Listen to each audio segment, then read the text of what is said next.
Astaghfirullah. Bismillahirrahmanirrahim. Assalamualaikum warahmatullahi wabarakatuh.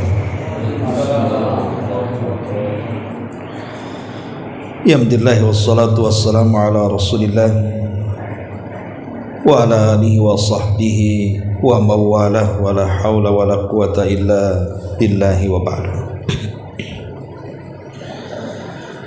Baik, kita akan lanjutkan kajian kita, masih membahas kitab Tauhid, dan kita masuk pada bab ke-6, bab tafsir at-tauhid wa syahadati an la ilaha illallah. Penjelasan tentang makna dari tauhid dan persaksian bahwa tidak ada sesembahan yang berhak disembah kecuali Allah. Pada bab yang lalu kita sudah menjelaskan tentang pentingnya menyeru manusia ke dalam tauhid. Maka sangat pas sekali penyusunan pengarang setelah kita dianjurkan untuk menyeru manusia ke dalam tauhid, maka tentu harus paham apa yang diserukan. Makanya di sini pengarang membuat bab tentang penjelasan makna daripada tauhid dan juga kalimatul la ilaha illallah. Pengarang membawakan beberapa dalil dari Al-Quran dan Sunnah Nabi Sallallahu Alaihi Wasallam. Pertama, surah Al-Isra ayat 57. Allah Subhanahu wa taala berfirman, ulaika alladzina yad'una yabtaguna ila rabbihimul wasilata ayyuhum aqrab wa yarjuna rahmatahu wa yakhafuna 'adzabah. Inna 'adzaba rabbika kana mahdhura. Orang-orang yang mereka seru itu, mereka sendiri mencari jalan kepada Rabb mereka. Siapa di antara mereka yang lebih dekat kepada Allah, dan mereka mengharapkan rahmatnya serta takut akan siksanya. Sesungguhnya siksa Rabbmu adalah sesuatu yang harus ditakuti. Ma'asyiral muslimin yang dimuliakan Allah Subhanahu wa taala, hadis ini atau ayat ini menjelaskan kepada kita tentang makna daripada tauhid. Di sini Allah Subhanahu wa taala mengatakan ulaikal ladzina yad'un, orang-orang yang mereka seru itu. Maksudnya sesembahan selain daripada Allah Subhanahu wa taala yang diseru oleh manusia. Sesembahan yang diseru manusia itu bermacam-macam. Ada yang disembah karena redha, ada yang disembah karena tidak redha, ada yang disembah karena pengetahuan mereka, ada yang disembah tanpa pengetahuan mereka. Contohnya,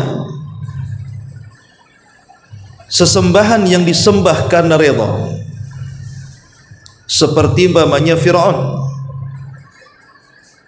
Dia sangat redha disembah oleh manusia karena sendiri Fir'aun ini mengaku dirinya Tuhan. Makanya kalau ada yang nyembah dia senang. Bahkan kalau tidak disembah dia marah. Makanya Fir'aun sendiri mengatakan ma'alimtu min ilahin ghairi, aku tidak tahu ada Tuhan selainku. Makanya Fir'aun kemudian mengaku dirinya Tuhan dan minta masyarakat Mesir untuk menyembahnya. Atau contoh yang lainnya Namrud. Namrud itu disembah karena redha. memang dia suka disembah dan dia mengaku Tuhan. Ataupun yang lainnya seperti Bukhtun Nasr. Dan banyak sekali raja-raja di zaman dulu yang mengaku Tuhan kemudian minta disembah oleh masyarakatnya secara redha. Ini yang pertama. Adapun ada sesembahan yang disembah itu dia tidak redha. Tidak redha kalau dia dijadikan sesembahan. Seperti contohnya Isa bin Maryam disembah oleh orang-orang Nasrani. Apakah Isa redha? Tidak redha. Karena nanti Isa akan dipanggil di hadapan Allah Subhanahu wa taala dan Allah katakan, a anta qulta lin-nasi ittakhiduni wa ummi ilahaini min dunillah. Apakah engkau mengatakan kepada manusia wahai Isa, sembahlah aku dan ibuku selain daripada Allah Azza wa Jalla?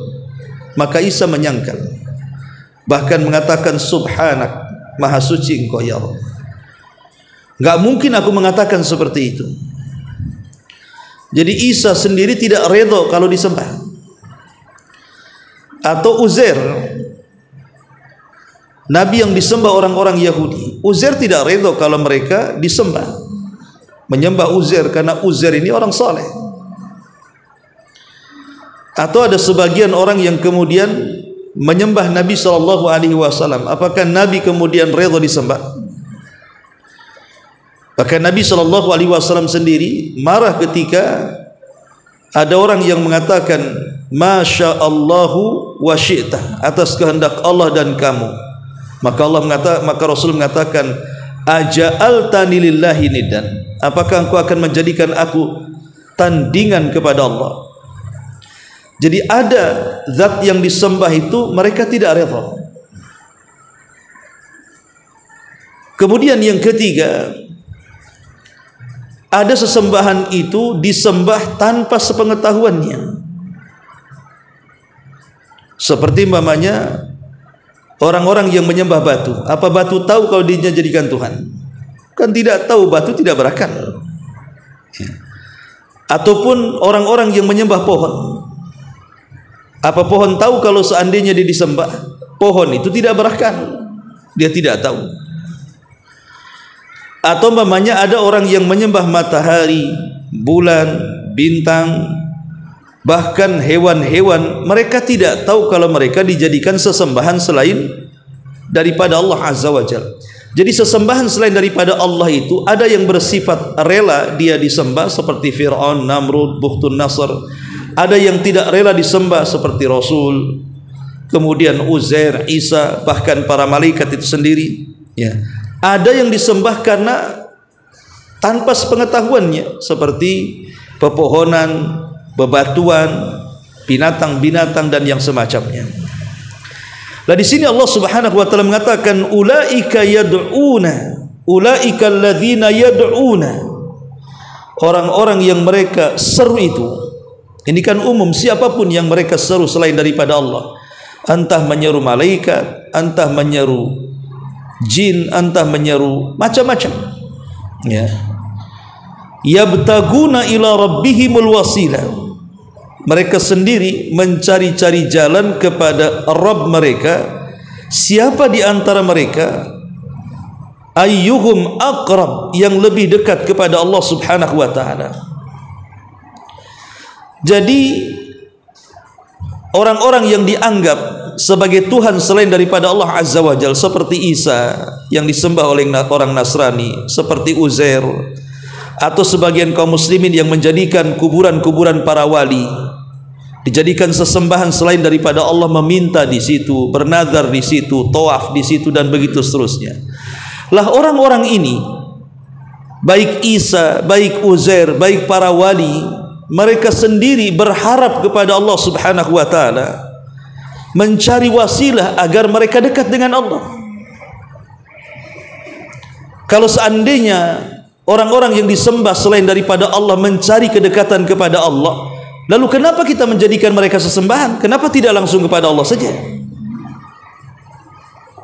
Ini yang jadi masalah. Inilah tafsir tauhidnya di sini.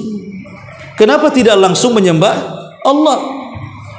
Kenapa mesti menyembah Isa, menyembah Uzair, menyembah para wali, datang ke kuburan para wali itu? Mereka sendiri butuh perantara untuk dekat dengan Allah.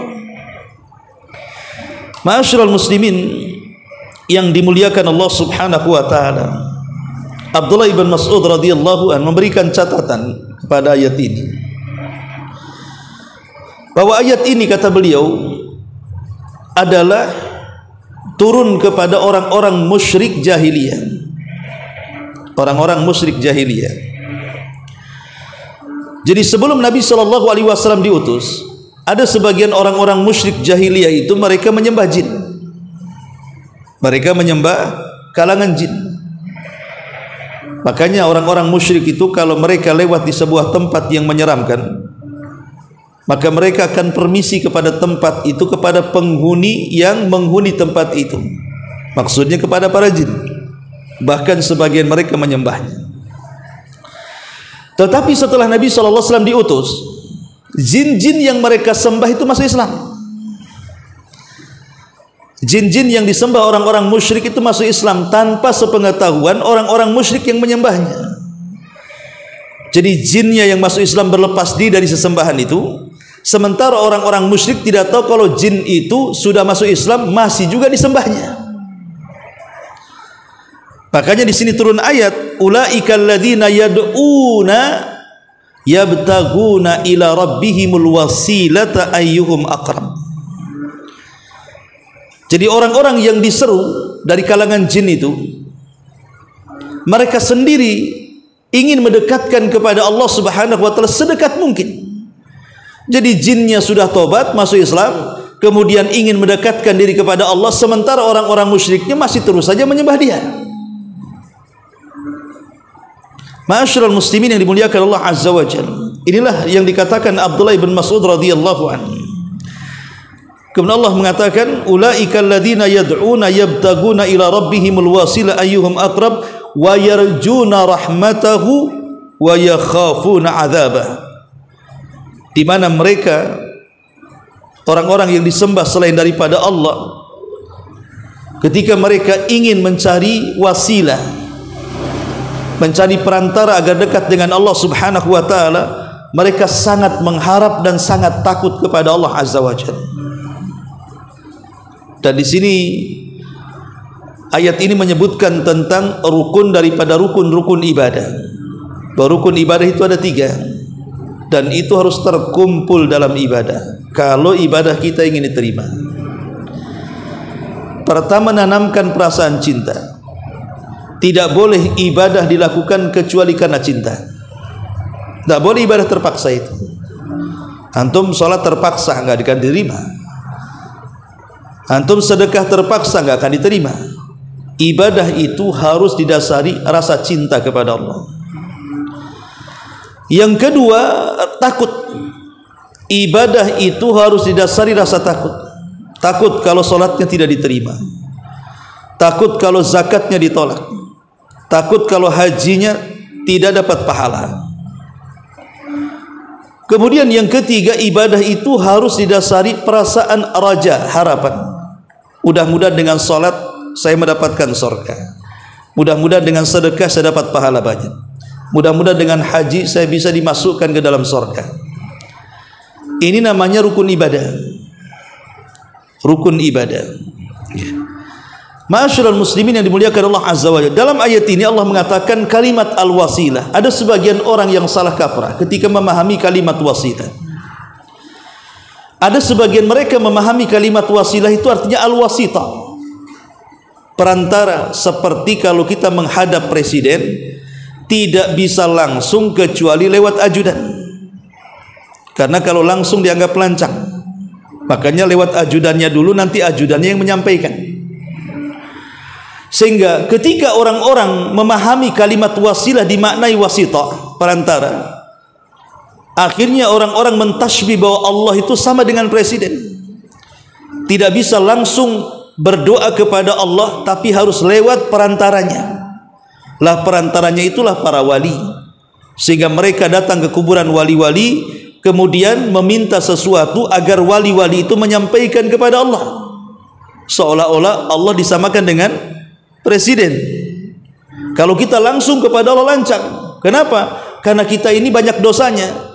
Sementara para wali yang sudah meninggal itu orang-orang soleh, dekat dengan Allah. Maka kita harus berdoa kepada para wali supaya disampaikan kepada Allah. Ini pemahaman salah kaprah. Karena Allah subhanahu wa ta'ala laisa kamitslihi syai', tidak sama dengan makhluknya. Mana dalilnya? Allah subhanahu wa ta'ala yang mengatakan kok. Allah mengatakan, wa idza sa'alaka ibadi anni fa inni qarib ujibu da'watad da'i idza da'an. Apabila hamba-hambaku bertanya kepadamu soal aku, katakan aku dekat. Akulah yang akan mengabulkan siapapun yang mengabulkannya. Dan dalam hadis Abdullah ibn Abbas radhiyallahu anhuma, Rasul mengatakan, idza sa'alta fas'alillah. Kalau minta langsung kepada Allah, ngapain lewat perantara? Tidak perlu lewat perantara. Ma'asyiral muslimin yang dimuliakan Allah azza wajalla. Ini ayat yang pertama yang menjelaskan tentang tafsir daripada kalimatut tauhid. Kemudian ayat yang kedua disebutkan dalam surah Az-Zuhruf ayat 26 dan ayat 27. Allah subhanahu wa ta'ala mengatakan, wa idh qala Ibrahim li abihi wa qaumihi innani bara'un mimma ta'budun illa alladhi fatarani fa innahu sayahdin. Dan ingatlah ketika Ibrahim berkata kepada bapaknya. Siapa bapaknya? Dalam ayat yang lain namanya Azar. Bapak Ibrahim itu namanya Azar. Dan Azar ini pemahat patung, pembuat patung, penjual patung, penyembah patung, dan juga menyeru umatnya untuk beribadah kepada patung yang dibuatnya. Itulah Azar, ayahnya Ibrahim. Lah Ibrahim mengatakan, wa idh qala Ibrahimu li abih, kepada bapaknya, wa qaumihi, dan kaum. Ingat kaum Ibrahim itu macam-macam yang disembah. Di antara kaum Ibrahim ada yang menyembah bintang. Di antara kaum Ibrahim ada yang menyembah matahari. Di antara kaum Ibrahim ada yang menyembah bulan, dan itu disebutkan dalam Quran. Di antara kaum Ibrahim itu ada yang menyembah berhala. Di antara kaum Ibrahim itu ada yang menyembah Namrud.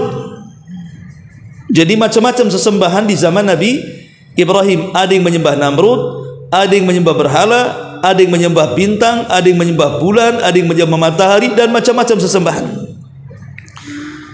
Lah ketika kaumnya Ibrahim ini menyembah selain daripada Allah, baik bintang, matahari, bulan, Namrud ataupun berhala, maka Ibrahim ingin mengatakan kepada umatnya, innani bara'u mimma ta'budun, sesungguhnya aku berlepas diri dari apa yang kalian sembah. Saya berlepas diri dari matahari yang kalian sembah. Saya berlepas diri dari bulan yang kalian sembah. Saya berlepas diri dari matahari yang kalian sembah, bintang yang kalian sembah, berhala yang kalian sembah, bahkan Namrud yang kalian sembah. Saya berlepas diri. Kemudian Ibrahim menjelaskan siapa Tuhan yang berhak disembah. Illalladzi fatarani, yang berhak disembah dialah yang telah menciptakan aku. Fa innahu sayahdin, dialah yang akan memberikan petunjuk kepada kebenaran kepada aku. Kata ulama mengatakan ayat ini sangat jelas menjelaskan tafsir dari kalimat la ilaha illallah. La ilaha ini artinya pembuangan, peniadaan, penafian. Tidak ada sesembahan yang berhak disembah. Sebagaimana Ibrahim mengatakan, aku berlepas diri dari bulan, dari bintang, dari matahari, dari berhala, dari Namrud. Itu makna la ilaha. Ibrahim berlepas diri, penafian namanya, peniadaan. Tidak ada sembahan yang berhak disembah. Apa itu matahari, bintang, bulan, malaikat, jin, nabi, enggak ada.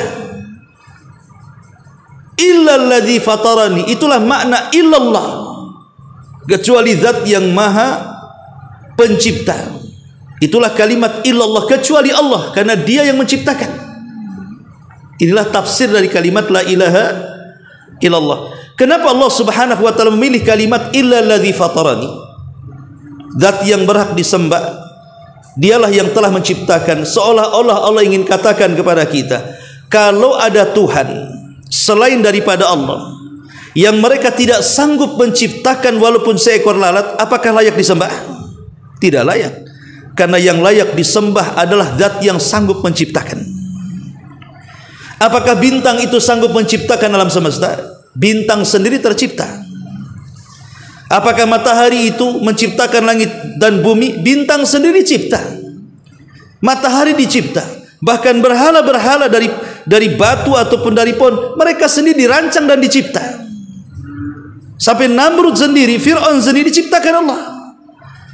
Apakah layak makhluk yang diciptakan disembah?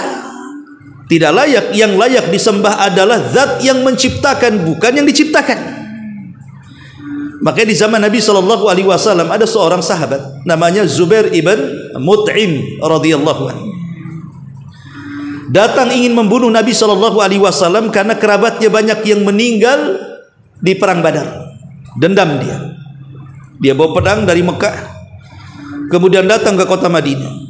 Saat Nabi SAW sedang sholat maghrib membaca surah Tur, dia sudah hampir menghunus pedangnya. Ini kesempatan emas untuk membunuh Rasul, karena orang sholat tidak bawa senjata. Tapi ketika Nabi SAW membaca surah Tur sampai kepada ayat am khuliqu min ghairi syai'in am humul khaliqun am khalaqas samawati wal ardi bal la yuqinun. Ketika Rasul membaca ayat ini surah Tur, tiba-tiba Zubair bin Mut'im menyarungkan kembali pedangnya. Dia pikir-pikir ayat itu, rupanya ayat itu menjelaskan tentang kebatilan berhala yang selama ini dibelanya. Kata Zubair bin Mut'im, hatta qalbi an yatir, hatta kada qalbi an yatir, hampir-hampir hatiku terbang. Masuk hidayah, kemudian datang kepada Rasul selepas salat maghrib, kemudian dia mengatakan asyhadu an la ilaha illallah wa annaka rasulullah. Kenapa Zubair bin Mut'im mengatakan kalimat itu? Masuk Islam karena terpikir dengan ayat itu. Allah mengatakan am khuliqu min ghairi syai'in. Apakah berhala-berhala itu diciptakan dari segala sesuatu? Am humul khaliqun. Apakah mereka ujug-ujug tercipta begitu saja? Am khalaqas samawati wal ard. Ataukah dia yang menciptakan langit dan bumi?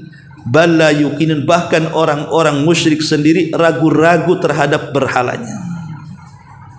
Ayat ini memang betul menyinggung perasaan Zubair bin Mut'im, betul juga kan begitu. Apakah kemudian berhala yang selama disembah orang-orang Quraisy itu tercipta dari segala sesuatu? Maka jawabannya iya, tercipta dari pohon, tercipta dari batu.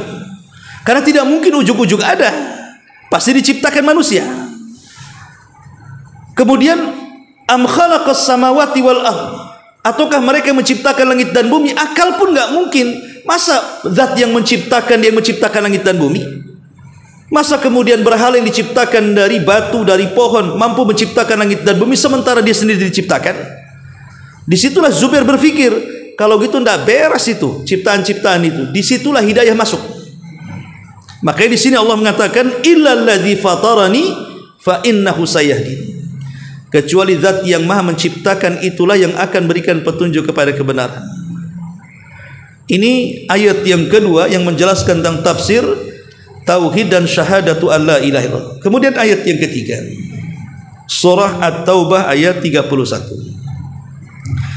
Allah Subhanahu wa taala mengatakan ittakhadhu ahbarahum wa ruhbanahum arbaba min dunillah wal masih ibn maryam wa ma umiru illa liya'budu ilaha wahida la ilaha illahu subhanahu amma yusyrikun. Ittakhadhu ahbarahum wa ruhbanahum. Mereka menjadikan orang-orang alim dan pendeta-pendeta itu arbaban, dijadikan Tuhan selain daripada Allah. Jadi orang-orang Yahudi, mereka menjadikan padri-padri mereka sebagai Tuhan selain daripada Allah. Bahkan menjadikan Uzair anak daripada Allah. Mereka orang-orang Nasrani juga sama, menjadikan pendeta-pendeta mereka itu Tuhan selain daripada Allah. Bahkan Isa dijadikan Tuhan, anak Tuhan, satu di antara tiga Tuhan. Ayat ini menjadi sebuah kemuskilan bagi seorang sahabat namanya Adi ibn Hatim. Adi ibn Hatim At-Ta'i. Bapaknya Hatim At-Ta'i itu seorang yang dermawan di zaman jahiliyah. Anaknya Adi bin Hatim masuk Islam. Dan Adi bin Hatim ini dulunya sebelum masuk Islam seorang pendeta. Dia memiliki salib di kalungnya dari emas. Dia bangga dengan kependetaannya karena dia seorang pendeta besar di zamannya, seorang alim dari ulama Nasara. Tapi kemudian dia dapat hidayah, masuk Islam. Ya. Jadi ketika turun ayat ini, seolah-olah Adi bin Hatim tidak terima dengan ayat ini. Dia datang menemui Nabi. Rasul, bagaimana ayat ini mengatakan bahwa orang-orang Nasrani mengambil pendeta sebagai sesembahan selain daripada Allah? Saya ini mantan pendeta. Saya kemana-mana bawa salib dari emas. Dan saya tidak pernah melihat umat saya sujud kepada saya, ruku kepada saya, dan menyembah saya. Tidak pernah. Bagaimana ayat ini mengatakan bahwa mereka menjadi sesembahan selain daripada Allah? Maka Nabi SAW mengatakan, begini wahai Adi, saya ingin tanya, apakah ketika para pendeta kalian menghalalkan sesuatu, umat kalian ikut menghalalkannya? Apakah ketika pendeta kalian mengharamkan sesuatu, umatnya ikut mengharamkannya? Padahal Allah tidak menghalalkan dan mengharamkan. Jadi Rasul mengatakan, bukankah pendeta kalian ketika menghalalkan sesuatu yang Allah haramkan, pengikutnya ikut menghalalkannya? Bukankah pendeta kalian ketika mengharamkan sesuatu pada Allah halalkan, pengikut kalian ikut mengharamkannya? Jadi pengikut kalian ikut Allah, itu ikut pendeta sih sebenarnya. Kata Adi bin Hatim, iya juga. Maka Rasul mengatakan, itulah maksud ayat ini. Jadi orang-orang itu, baik Yahudi atau Nasrani, menjadikan padri dan pendeta mereka Tuhan selain daripada Allah, karena mereka mengikuti yang dihalalkan pendetanya pada Allah haramkan. Mereka mengikuti apa yang diharamkan pendetanya pada Allah halalkan. Karena halal dan haram itu milik Allah. Tidak bisa pendeta-pendeta menghalalkan sesuatu atau mengharamkan sesuatu. Karena kita tahu bahwa Taurat dan Injil itu sudah dirubah-rubah masalahnya. Tidak seperti Quran yang masih otentik. Betul-betul keotentikannya terjaga sejak diturunkan sampai hari ini, bahkan sampai kiamat. Tapi Taurat, apalagi Injil yang banyak versinya, walaupun disepakati 4, tetapi kan satu dengan yang lainnya saling berseberangan tuh, sehingga tidak bisa dijadikan acuan. Injil ini karena banyak versinya, ada 40 lebih versi Injil ini, mana satu yang dipegang kan? Makanya karena banyak versinya, terkadang bertentangan satu kitab dengan yang lainnya. Apalagi kemudian mereka menganggap Injil itu menerima revisi dari pendeta-pendeta mereka. Makanya Rasul mengatakan, bukankah ya Adi, mereka orang-orang Nasrani ketika pendetanya menghalalkan pada Allah haramkan, pengikutnya ikut menghalalkan seperti pendetanya. Oh betul, itulah bahwa umat Nasrani beribadah kepada pendetanya. Makanya Allah di sini mengatakan, ittakhadhu ahbarahum wa ruhbanahum arbaba min dunillah. Mereka telah menjadikan padri dan pendeta mereka Tuhan selain daripada Allah. Karena memberikan hukum dalam Islam ini, dalam agama ini, tidak berhak kecuali Allah. Hatta Nabi SAW pernah satu hari mengharamkan yang Allah halalkan. Allah tegur, ya ayyuhan nabi lima tuharrimu ma ahallallahu lak. Hei Nabi, kenapa kau mengharamkan yang Allah halalkan? Allah tegur dalam surah Tahrim. Karena ketika itu ada kisah Nabi SAW ketika malam giliran Hafsah atau Aisyah mampir di rumah Zainab. Kemudian oleh Zainab diberi minum madu. Cemburulah Hafsah dengan Aisyah ini. Akhirnya berulah dua istri Nabi ini. Sepakat nanti kalau Nabi datang, kita katakan mulut Nabi bau karena memakan sesuatu yang bau. Padahal mulut Nabi tidak bau karena cemburu. ketika Nabi sampai ke rumah Hafsah, Hafsah mengatakan, "Ya Rasul, kenapa mulutmu bau? Apa yang kau makan?" Kata Rasul, "Tidak, saya dari rumah Zainab hanya minum madu." Kata Hafsah, "Tapi mulutmu bau." Samalah kalau kita makan pete, makan jengkol, enak rasanya, tapi kan mulutnya jadi bau. Ya. Perkataan Hafsah dikuatkan Aisyah, jadi Nabi itu seolah-olah betul mulutnya bau gitu kan. Maka Rasul bersumpah untuk tidak minum madu, karena takut istri-istrinya tidak suka. Padahal sebenarnya itu hilah daripada Hafsah dan Aisyah karena cemburu. Maka turun ayat, ketika Rasul bersumpah tidak akan minum madu, turun ayat, "Ya ayyuhan nabi lima tuharrimu ma ahallallahu laka tabtaghi mardata azwajik." Hei Nabi, kenapa kau berani mengharamkan yang Allah halalkan karena mencari keridhaan istri-istrimu? Madu itu halal, kenapa kau haramkan? Jadi halal haram itu Allah Subhanahu wa taala yang berhak, manusia tidak berhak menghalalkan. Hatta Nabi sekalian tidak boleh menghalalkan dan mengharamkan sesuatu. Makanya di sini Allah mengatakan, "Ittakhadhu ahbarahum wa ruhbanahum min dunillah." Kemudian Allah mengatakan, "Wal Masih ibn Maryam." Begitu juga mengambil Isa ibn Maryam selain daripada, tidak boleh, dia seorang nabi, dia bukan Tuhan.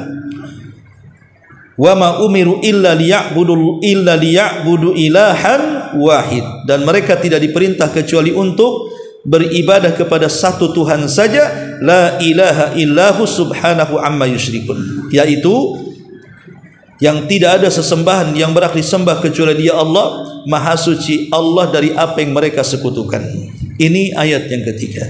Dan yang terakhir, pengarang masih ada satu ayat lagi, ayat yang keempat, surah Al-Baqarah ayat 165. Allah Subhanahu wa taala mengatakan, "Wa minan nasi may yattakhidhu min dunillahi andadan yuhibbunahum ka hubbillah walladzina amanu ashaddu hubbalillah." Di antara sebagian manusia ada yang menjadikan sesembahan Tuhan-Tuhan itu tandingan selain daripada Allah. Mereka mencintainya sebagaimana mereka mencintai Allah. Adapun orang-orang yang beriman lebih besar cintanya kepada Allah. Ikhwatu fiddin yang dimuliakan Allah Azza wa Jalla, ayat ini menjelaskan manusia dengan Allah itu, atau manusia dengan sesembahan yang disembah itu, ada 3 kelompok. Kelompok pertama, ada kelompok yang betul-betul mencintai Allah. Mereka hanya mencintai Allah saja. Mereka lah muwahhidun ahli tauhid. Kelompok yang kedua, kelompok yang mereka sangat mencintai berhala. Sangat mencintai berhala. Mereka hanya menyembah berhala mereka saja. Itulah yang disebut dengan al-wathaniyun, para penyembah berhala. Kelompok yang ketiga seperti digambarkan dalam ayat ini. Ada kelompok itu tengah-tengah. Satu sisi dia menyembah Allah, sisi lain dia menyembah berhala. Jadi satu sisi dia sembah Allah, dia tanamkan kecintaan kepada Allah, sisi lain dia juga cinta dengan berhalanya. Lah, ini menyalahi tauhid. Kita tidak boleh menyamakan kecintaan kepada Allah dengan kecintaan kepada berhala. Karena bagaimanapun Allah tidak mungkin disamakan dengan makhluknya. Ini penafsiran yang pertama. Penafsiran yang kedua, maksud ayat ini bahwa orang-orang musyrik itu, sekalipun mereka menyembah Allah, cinta dengan Allah, tapi hakikatnya tidak cinta karena mereka lebih mencintai berhala-berhala mereka. Maka bagaimanapun orang yang bertauhid tidak boleh mencintai kecuali Allah Subhanahu wa taala. Dan ayat ini banyak terjadi hari ini. Betapa banyak orang yang dalam kecintaan kepada Allah, dia cinta, dia salat, dia puasa, datang Ramadan dia puasa, datang waktunya zakat fitrah dia zakat fitrah, waktunya sedekah dia sedekah. Tapi dia menyamakan kecintaan kepada Allah dengan kecintaan kepada istrinya. Apa yang diinginkan istrinya walaupun bermaksiat dia lakukan. Atau sebaliknya, keinginan suaminya dituruti. Atau kecintaan kepada uang disamakan dengan kecintaan kepada Allah, bahkan lebih. Betapa banyak orang-orang yang mencari harta 24 jam lupa dengan Allah kan? Berarti kan lebih mencintai harta dibandingkan Allah. itulah yang Rasul katakan, ta'isa abdu dinar wa ta'isa abdu dirham. Celaka hamba-hamba dinar dan dirham. Kenapa menjadikan uang itu sebagai berhala selain daripada Allah? Menyamakan saja tidak boleh, apalagi mengutamakan. Menyamakan kecintaan kita kepada dengan harta saja tidak boleh, apalagi mengutamakan harta lebih dicintai dibandingkan Allah. Makin menjadikan harta itu sesembahan selain daripada Allah. Orang yang beriman tidak seperti itu. Dan itu yang banyak di masyarakat kan.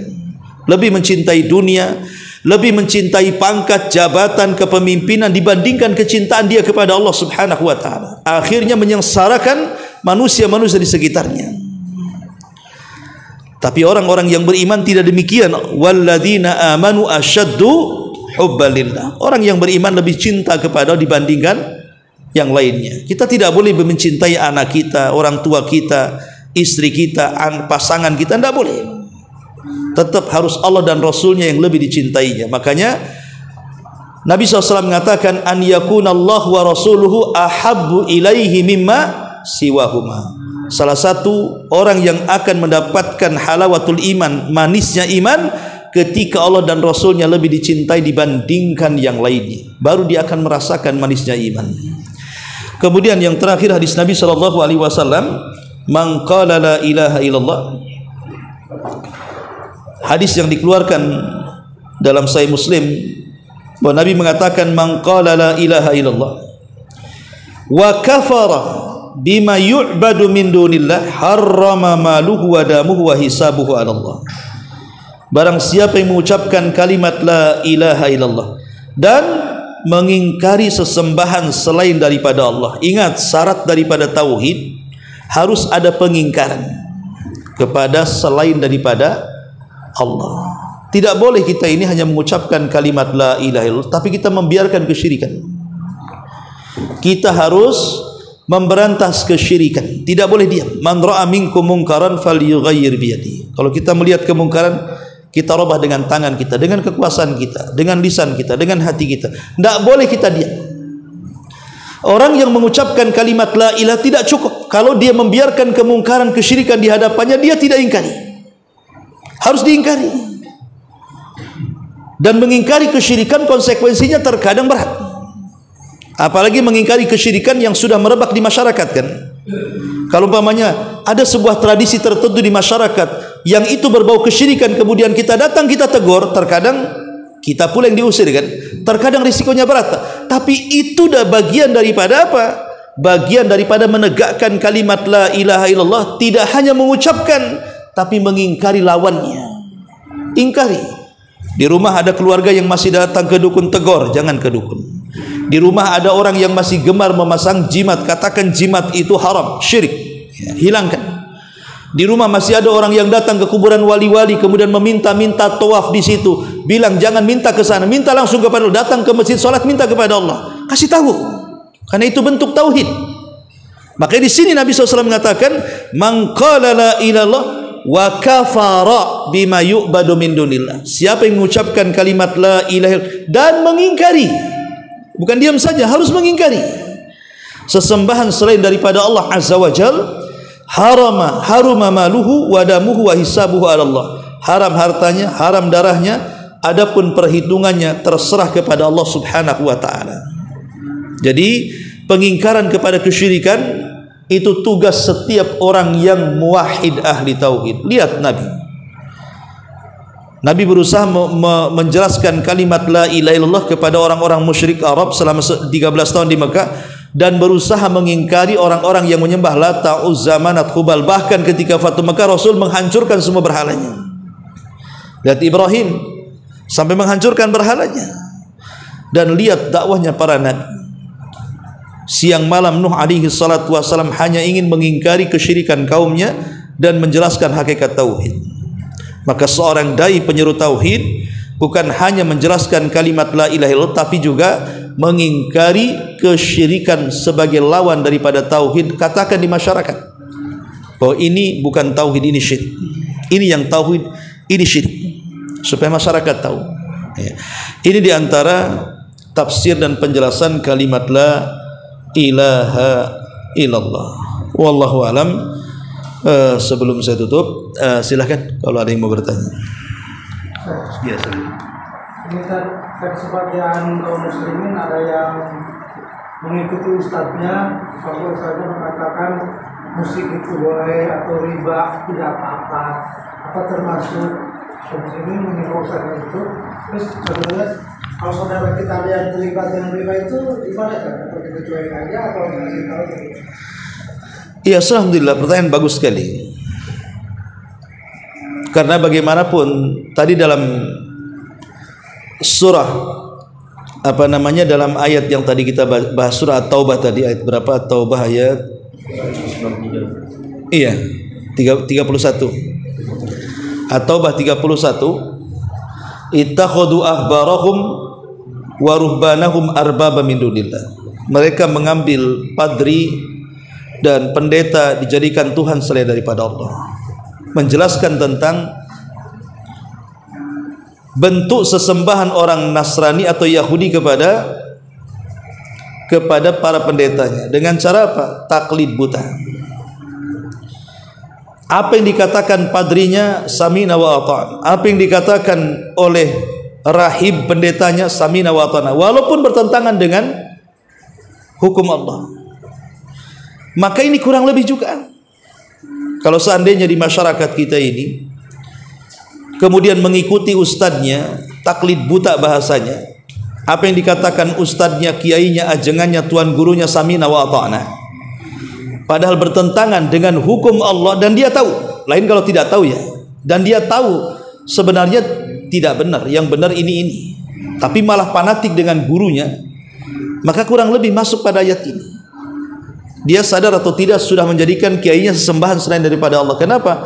Karena dianggap dia bisa menghalalkan sesuatu dan mengharamkan sesuatu. Tapi kalau dia awam, ya tentu beda hukumnya. Orang awam kan tidak tahu. Orang awam memang dia dekat kiai ingin bertanya. Ya kalau seandainya kiai memberikan fatwa, dia sesat, tetapi kiainya lebih sesat. Kiainya lebih sesat. Ya. Jadi kalau ada keluarga yang masih riba karena mengikuti fatwa kiainya, maka antum jelaskan bahwa riba ini begini-begini, pendapat yang benar begini-begini. Antum kalau bisa punya argumentasi. Kalau tidak punya argumentasi, ya cari aja ustaz-ustaz rekaman-rekaman di YouTube, dia apa, jelaskan kepada dia, ini loh, ustaz ini jelas dalilnya mengatakan riba itu haram, sekecil apapun riba haram. Makanya Allah mengatakan ma baqiya minar riba, sedikit pun riba tak boleh. Apalagi banyak, sedikit saja tak boleh. Jelaskan, harus dijelaskan. Kalau sudah dijelaskan, tanggung jawab antum selesai. Tapi kalau tidak dijelaskan, tanggung jawab antum gak selesai. Antum kan ingin memberitahu keluarga. Kalau diam saja kapan tahunya? Jadi beritahu supaya dia tahu. Kalau sudah diberitahu, soal mereka terima atau tidak, urusan mereka, hidayah itu kan milik Allah. Tapi tugas kita sudah selesai, tidak berdosa lagi, kan sudah sampaikan. Jangan mendiamkan kemungkaran. Sebab kalau kemungkaran didiamkan, sampai kapan hak dan yang batil diketahui manusia? Kalau saya diam, antum diam, manusia kapan tahunya? Sampaikan ini haram, ini tak boleh. Kalau dia terima, alhamdulillah, enggak, ya sudah, urusan dia dengan Allah. Wala taziru waziratun wizra ukhra. Dosa itu ditanggung masing-masing. Tapi kewajiban kita berdakwah ini karena kasih sayang kita dengan saudara. Jangan sampai terjerumus ke dalam neraka. Wallahu a'lam. Ya. Walaupun saudara kita tuh ujungnya tersinggung, bisa nggak mau saling sapa lagi sama kita, jadi biarin aja gitu ya. Iya, dakwah itu mesti tersinggung. Kalau antum ngajak makan nggak akan tersinggung. Tapi kalau antum mengajak kepada kebaikan mesti tersinggung. Tersinggung nggak apa-apa. Tapi kan dalam berdakwah itu kan ada orang yang niatnya baik, tapi caranya tak baik. Mungkin bahasanya kasar, bahasanya tidak mengena, tidak pas waktunya. Karena kata Abdullah ibn Mas'ud, dalam berdakwah itu hati manusia itu terkadang iqbal, terkadang idbar. Iqbal menerima, idbar menolak. Ada waktu-waktu manusia itu bisa menerima, ada waktu-waktu manusia itu terkadang menolak. Mungkin karena banyak masalah menumpuk, antum pula datang masalah, makin menumpuk masalahnya. Ya, jadi lihat juga kapan bisa kita bicara dengan saudara, kapan tidak bicara. kapan waktunya yang pas, kapan yang tidak pas. Jadi tidak semua kebenaran itu harus dimuntahkan gitu ya. Jadi bahasanya ditata, waktunya juga ditata kan gitu. Dalil-dalilnya juga, argumen-argumennya jelas supaya jangan terbantahkan, malu sendiri jadinya. Jadi itu pun nih. Tapi kalau antum sudah berusaha semuanya, tersinggung, ya wajar tersinggung. Dulu Abu Jahal tersinggung juga dengan Nabi. Ya wajar kan itu ya. Kalau tersinggung dakwah itu wajar. Tetapi kan berdakwah itu bukan sekali dua kali. Mungkin kalau hari ini dakwah tersinggung, ya udah biarin dulu, tarik ulur lah bahasanya kan. Entah beberapa hari, minggu, bulan baru ngomong lagi enak-enak ngomong lagi. Tarik ulur saja dalam dakwah itu. Ya, dan jangan sampai kita katakan, ana udah capek ngedakwai dia. Udah entah ratusan kali saya datang, tetap aja kayak gitu. Enggak boleh. Kalimat seperti ini menghentikan dakwah. Enggak boleh. Jangan bosan dalam berdakwah. Justru kalau berhenti setan yang menang. Karena kalimat ini sering saya dengar. Capek saya nasihati dia, enggak dengar-dengar katanya. Kok capek dakwah? Dakwah jangan capek kan. Kalau enggak dengar ya udah, nanti besok saya ngomong lagi. Besok saya sampai dia telinga budak. Enggak masalah. Ya. Tapi kalau menghentikan dakwah dan mengatakan seperti itu tidak pantas bagi seorang dai. Karena yang menang setan, akhirnya kan berhenti dakwah makin sesat dia. Ya, tapi kalau kita cereweti lama-lama siapa tahu dia dapat hidayah. Ya tentu dengan uslub yang berbeda-beda supaya mengenai hatinya. Wallahu a'lam. Iya. Kaitannya lagi dengan riba lagi. Iya.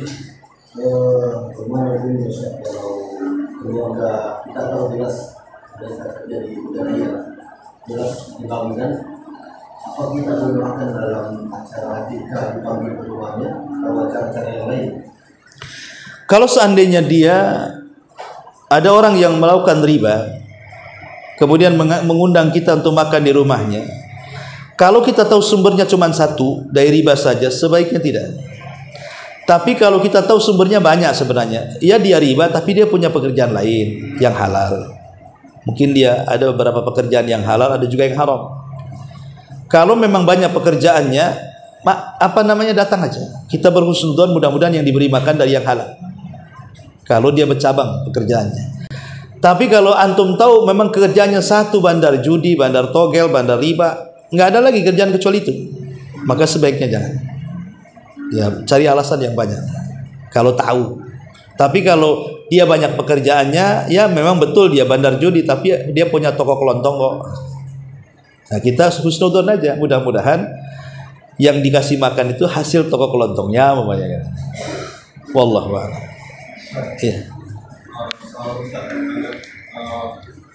Apakah kalau boleh kita sama orang kafir? Nah, di lingkungan kerja saya itu lebih banyak orang kafir daripada Muslim. Bergaul dengan mereka. Maksudnya bergaul dalam hal ilmu itu ya, soal kerja. Kalau bergaul dengan siapapun tidak ada masalah. Bergaul dengan Muslim, dengan kafir dalam Islam tidak dibatasi. Bahkan muamalah dengan mereka pun tidak ada masalah. Hubungan kerja, Rasul punya pembantu Yahudi, kan ada hubungan. Tapi kan urusan dunia ya. Tapi kalau sudah nyerempet urusan agama, ya, antum diajaknya ke gereja minggu, nggak apa-apa lah, ya ikutlah, duduk-duduk aja, nggak usah. Atau antum dibawa ke kelenteng, itu nggak usah, itu udah urusan agama itu kan, itu nggak boleh.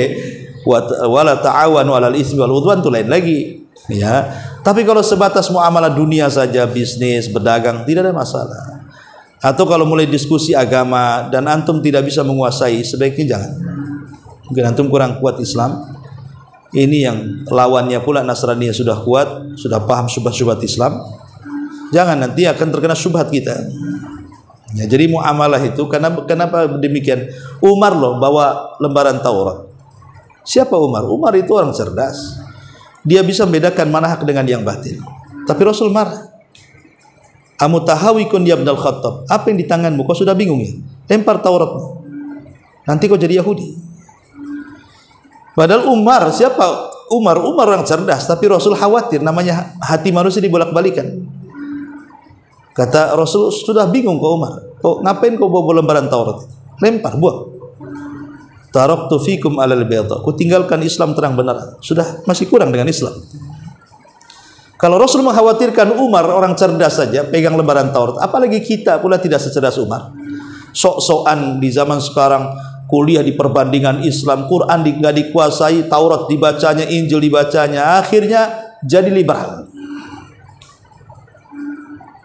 Ngapain mau perbandingan Islam? Islam aja nggak kuat kok dibanding-bandingkan. Akhirnya beli kitab Injil, beli kitab ini dibaca semuanya. Quran aja nggak hatam sama dia, Injil dia pula dihatamkan. Alasannya perbandingan Islam.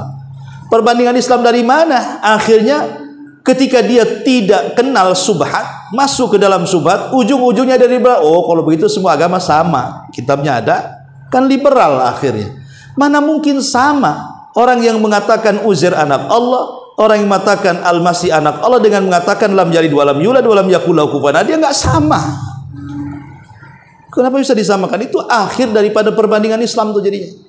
Kuliah-kuliah di perbandingan Islam, tetapi Islam tidak dikuasai, dibanding-bandingkan, akhirnya agama lain terkadang lebih baik. Itulah banyak orang murtad ketika mereka berusaha masuk dalam perbandingan agama, karena tidak menguasai Islam masalahnya.